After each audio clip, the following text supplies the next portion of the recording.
Para você ter boas ideias, você deve liberar sua criatividade buscando novas experiências e ambientes no seu dia a dia. Você pode ir a lugares onde nunca esteve antes, mudar o caminho que faz para o trabalho, mover sua mesa de trabalho ou apenas prestar mais atenção aos detalhes das coisas que estão ao seu redor. Grandes ideias muitas vezes nos vêm durante partidas de tênis ou simples idas ao cinema. Você sabia que até 1926 os tenistas disputavam as partidas usando calça comprida de linho e camisas sociais de colarinho? Jean-René Lacoste, um conceituado tenista da época, percebeu que os outros jogadores frequentemente reclamavam das roupas compradas que usavam para jogar. Todos concordavam que era realmente perturbador e desconfortável jogar uma partida inteira de tênis usando uma camisa de manga comprida com colarinho e calça comprida debaixo do sol. Você gosta de usar roupas e acessórios da Lacoste? Ou conhece alguém próximo a você que gosta de ostentar roupas com a famosa logo do jacaré? A título de curiosidade, o emblema da marca da Lacoste, um pequeno crocodilo, foi escolhido porque o René era conhecido como Le Crocodile pela imprensa por seu método de atacar os adversários em campo durante as partidas de tênis. Ele não demonstrava medo nem da derrota e muito menos de quem fosse o seu adversário na partida. Então, se você sempre pensou que a logotipo da Lacoste fosse um jacaré, você esteve esse tempo todo completamente errado.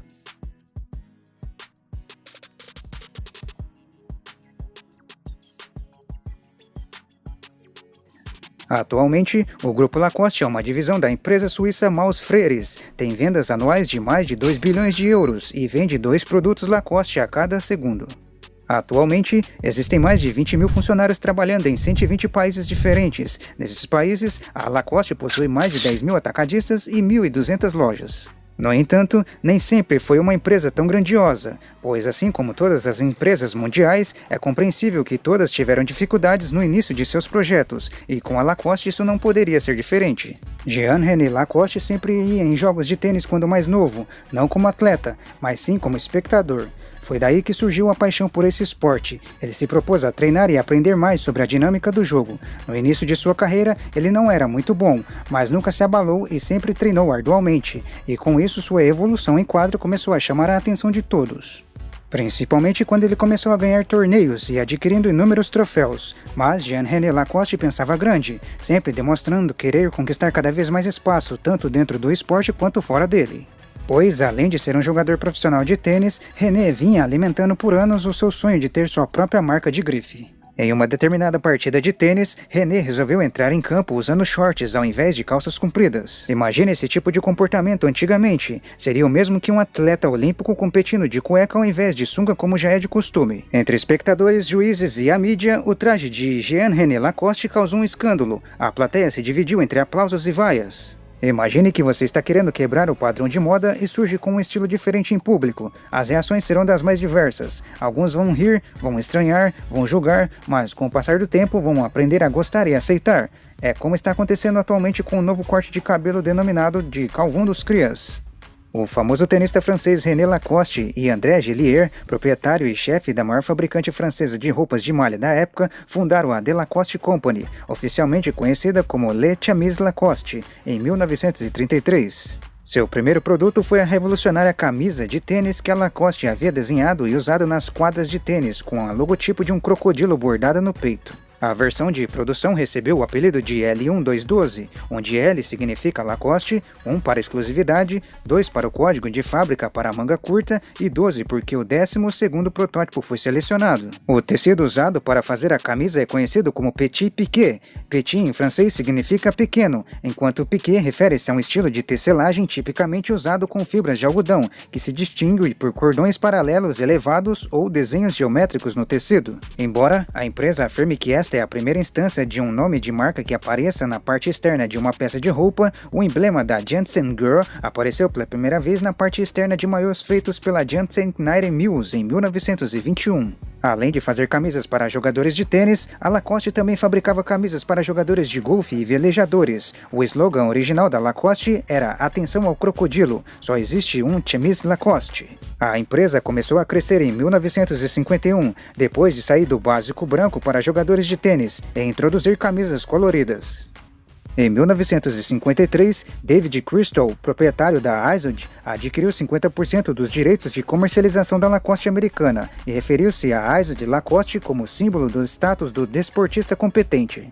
Esta afiliação durou até 1993 e causou considerável confusão de marcas nos Estados Unidos.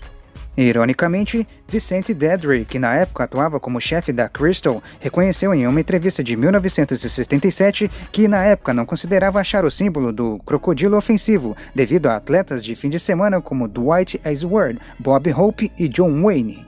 O fato da marca ter sido vendida pela Brooks Brothers até o final da década de 1960 também ajudou a dar um ar de classe alta e tornou-se um dos pilares do guarda-roupa prep.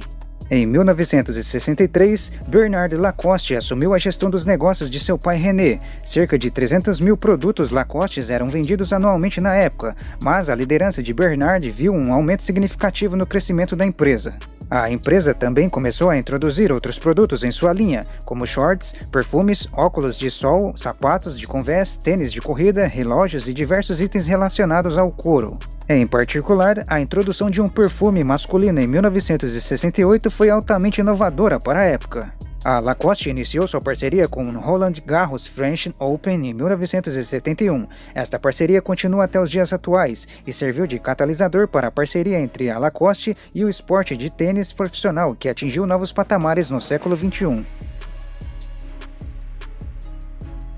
A marca Lacoste teve um pico de popularidade nos Estados Unidos no final da década de 1970 e passou a se tornar o item de roupa prep na década de 1980, até aparecendo no Official Prep Handbook de Lisa Birbeck de 1980. Tudo isso com várias lojas de departamento espalhadas pelo país, que se dividem em lojas ISO de Lacoste, oferecendo jaquetas, suéteres, ternos e uma grande variedade de outras roupas. Somente as vendas das camisas somaram mais de 150 milhões de dólares nesse período. Como as camisas da Lacoste ainda eram marcadas como ISO de Lacoste sob licença da ISO para vendas nos Estados Unidos naquela época, as duas marcas eram frequentemente usadas de forma intercambiável por lá. A Lacoste também se aventurou no mundo dos calçados em 1985, quando lançou seu agora icônico tênis M85. A tendência prep se esgotou no final da década de 1980 e a marca combinada tornou-se extremamente popular. Enquanto o mercado de camisas polo também foi invadido por cópias falsas. Como resultado, as marcas foram divididas novamente nos Estados Unidos, com a Lacoste entrando no mercado de luxo em um esforço para recuperar o seu status de elite e a ISO sendo introduzida como uma linha de roupas de gama média. Mesmo que isso tenha ajudado inicialmente as vendas, a licença nos Estados Unidos acabou expirando e em 1993 os Estados Unidos venderam sua participação de 50% na Lacoste de volta para a Lacoste, que recuperou os direitos exclusivos dos Estados Unidos para distribuir camisas com sua própria marca.